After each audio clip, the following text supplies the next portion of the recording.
Alright, Gremlets. So we got everything under the hood buttoned up. Turn those yellow caps back, quarter turn, shuts the valves off. Lubed up both those seals. Got the new filters and stuff back in. It's pretty self-explanatory.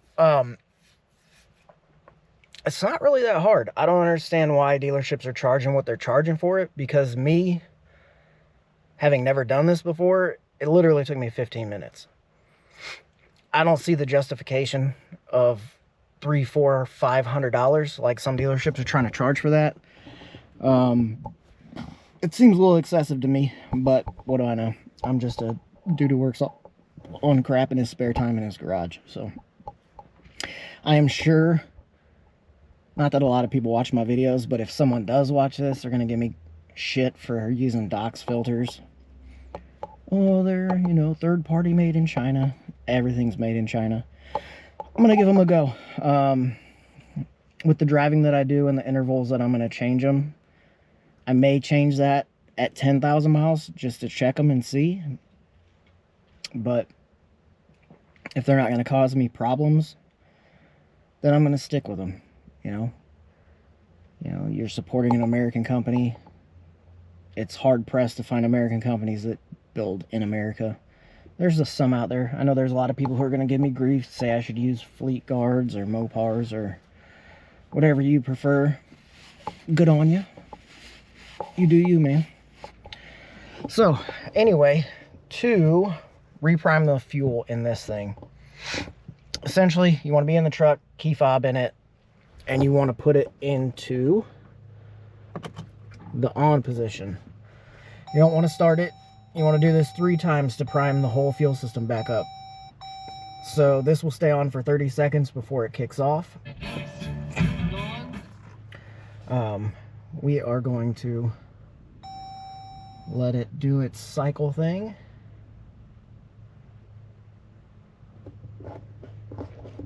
For the 3 cycles that it does it. So you only want it in the run position 30 seconds. Luckily, I got those done right as it started to rain. So we will let that run. Like I said, happy 4th. Enjoy your favorite adult beverages if you are of age. Shout out to Line Creek, the real deal pickle beer. I wish they sold this in my state, but they don't. They don't sell outside of Georgia. Luckily, I have a friend down there who hooked me up, so shout out to them. Alright, so we will turn that off. I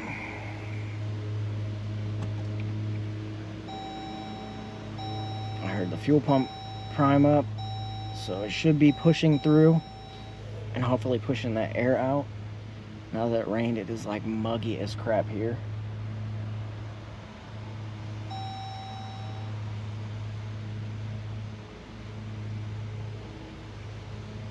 Do your thing. I guess my neighbor is trying to mow his yard real fast in between thunderstorms here. Probably not going to get to see fireworks where I'm at today because it is supposed to thunderstorm real bad this afternoon. So, we will see.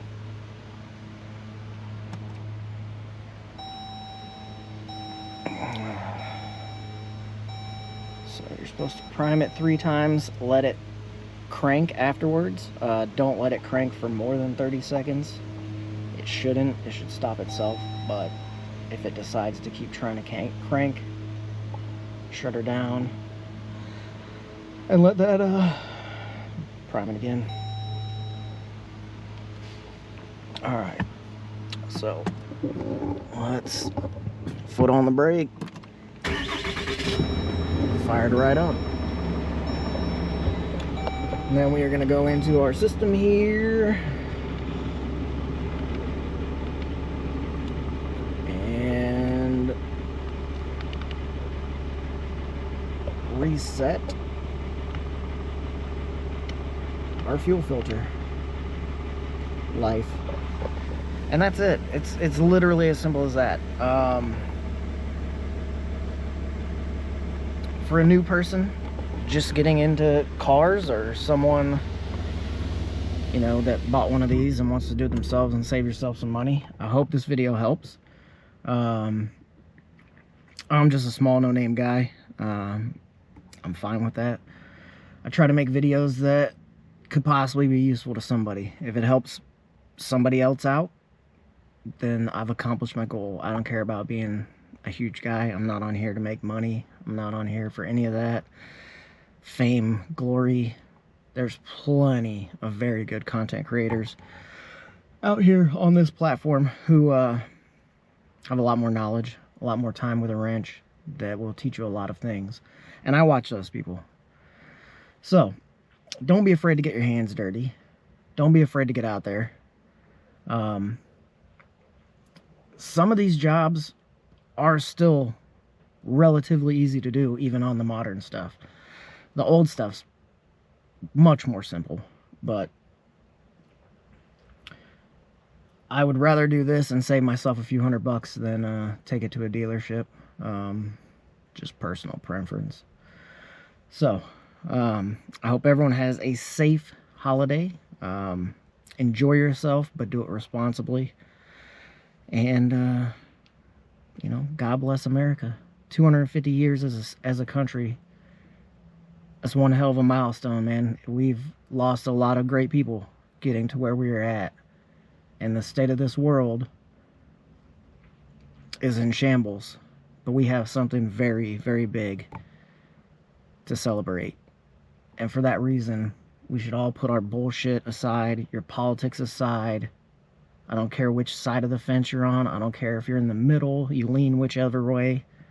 This is a big deal.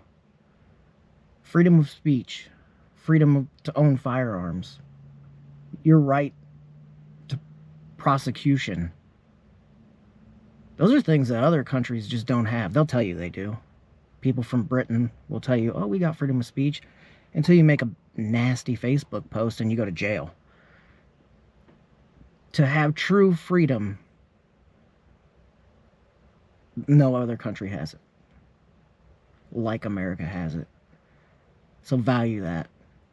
You can say whatever you want to an extent until you know, make like terrorist threats. Then you're kind of an idiot for crossing a line you know exists, but that's on you. You know, you're allowed to dislike people. You're allowed to have disagreements, arguments even.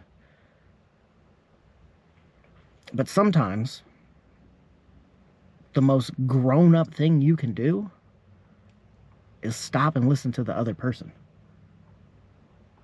They may have a point you never even thought about. I'm not going to say they're going to change your mind and make you flip politics and everything else. But take the time to listen. Sometimes the best thing you can do is shut up. Listen to someone other's point of view and take something from it, whether it's good or bad. It may validate your argument even more, but you won't know that until you shut up and listen. So, love your fellow people. Reach out to your loved ones. We're not here forever. Nobody survives this life, so don't go through it miserable. Have a great day. I'll catch you on the next one.